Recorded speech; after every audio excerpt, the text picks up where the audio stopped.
Hello, I'm William Gallagher, and this is 58 Keys in a Garden.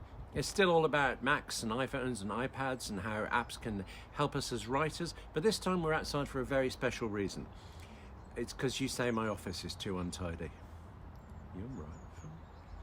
I'm tidying it for you right now, but I'm in that kind of mid bit, you know, where it's a bomb site and you wish you hadn't started, and was it really that bad? Yeah, that's not what we're here for, is it? We're here to talk about Google. Don't look at me like that. You're a writer. I know you know how to use Google. There's a pretty good chance, though, you don't know how to use it quite like this. Here are 5 tips for how Google helps writers in particular. I think you'll know some of these. Some of them are changing, oddly, and some of them, oh, they're gold. I have no idea, though, with 5 of them. Do I count up or do I count down? Let's count down. Mentioning this one first because it is useful, but it's not actually as useful as it used to be. I think you know this already. If you put a search phrase in quote marks, in theory, Google will find only that exact phrase. So you can search for, searching for chocolate and toffee, just like that, gets you one result.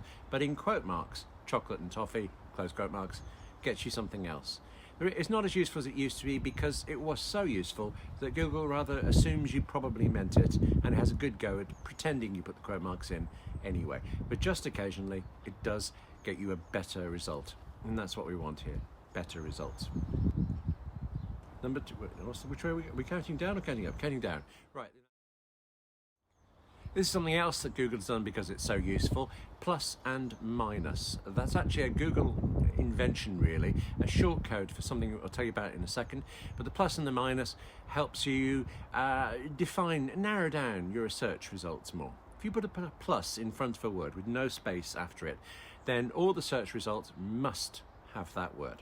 If you put a minus in front of the sign, then, and again with no space, then the search results mustn't have the word.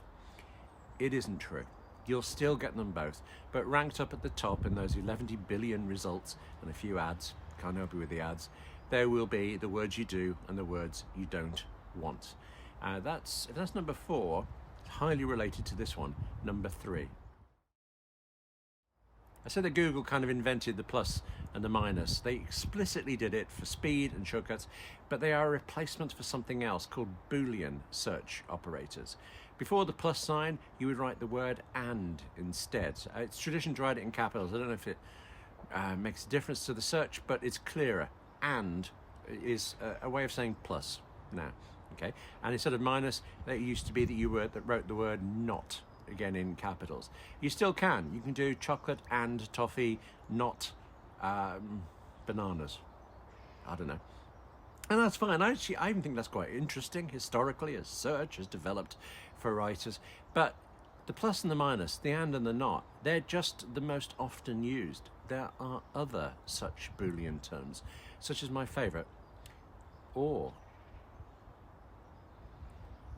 So you could write and chocolate and toffee or pears. I haven't had breakfast yet, I'm confused. And you could also put things in quote marks. So chocolate, toffee, hazelnut in quote marks, or milk. And then one more in these Boolean searches. I said or was my favourite, probably because I just use it so often. I think this one might be the cleverest, potentially the most useful. When you're really struggling to find something as a writer, you're doing research, you found a lot of material, how you narrow it down and make sure you don't miss something, well, a lot of that comes down to this. Near. Chocolate near toffee will do it. Try and think of an example where it would actually rule things out. How about if we said windows near quote marks double glazing, close quote marks. That would get you things to do with glass in the house. It wouldn't get you anything to do with Microsoft and PCs, would it? So near. Near, the thing is, it's not quite clear how near is. You can make a bet that it will find a word, 2 words that are near each other that are within 10 words or so. I don't know, if you have a really long document, hundreds of thousands of words, maybe it's within 100. I don't know, but it's in the vicinity of, shall we say, and that's near. all of these things so far are when you're in Google and you're searching for a particular website. More often, I think you actually get to a site and then there's a whole issue of how you search that. And I don't know if you've seen this or if I've just been really unlucky, but the number of sites I use where the search within the site is appallingly bad is really common. There are scripts, I read a lot of scripts. There are script sites that do a search thing. Some of them are fine. Others, it's like, well, they look like they hand over their search results to Google. The search box in the site even has a Google note on it. And you can see why that's a mistake, because all you go to those ads at first. In fact, on sites that do that, usually I actually can't find what I want at all. Not within the site. So if you can't find it within the site, you do this instead. You leave the site, you go out to Google, and you search in one of two ways. My website's 58keys.com. Let's say I wanted to search for iPhones on my site. I could search iPhones at 58keys.com. Now notice you don't have to bother with the HTTPS and the colon and the slashes and that, but at in this case is the word AT. It's not the at symbol you get in email. So search for iPhones at 58keys.com and it should give you back the results. Now actually it's a normal Google search again. It's just that the top results will be from that site.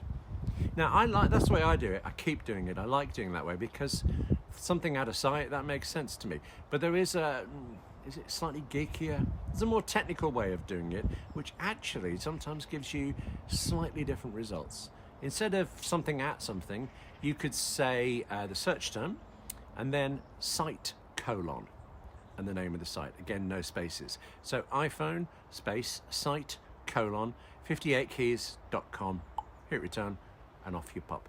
And that, I'm starting to think actually, I'm being persuaded that gets me better results. So I've got to shake the habit of doing the other one. But they both are very, very useful. At some point, you're doing extensive research. You're doing so much research that you can't do any writing.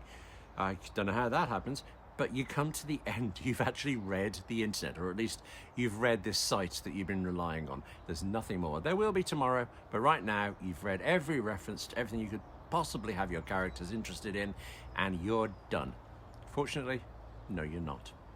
Go to Google again and try this, related colon, and then the name of the site you've just been using. Again, no spaces. So related colon bbc.co.uk. Again, you don't have to bother with the HTTPS and all that stuff. Hit that return and you will get a list of sites that are, at least in some way, similar to the one you've been using. So for the BBC, there's lots of other news sites, for example. It doesn't always work. Quite often there isn't another site like this and it just comes up completely empty. When it comes up completely empty though, check the address you used. Because I found this, I tend to go to news.bbc.co.uk because I know that goes straight into the news that I want to read. If I do related colon news bbc.co.uk, it finds nothing. But if I do related bbc.co.uk, I get a ton of stuff and it's all news. So experiment with the address you're using to get the best out of related. That's it for 58 keys in an extremely cold garden. Why didn't you tell me to bring my coat as well? Thanks very much for that. Thanks for watching though. You know all the YouTube stuff, the like, the subscribe, all of that. That'd be very useful if you would do that. Thank you. But also remember the writers mailing list. 58 Keys is part of a whole project to do with helping writers like you and me get more done. There's a link on 58keys.com to join the list, and there's a link right there below in the description. Thank you very much for watching. See you soon.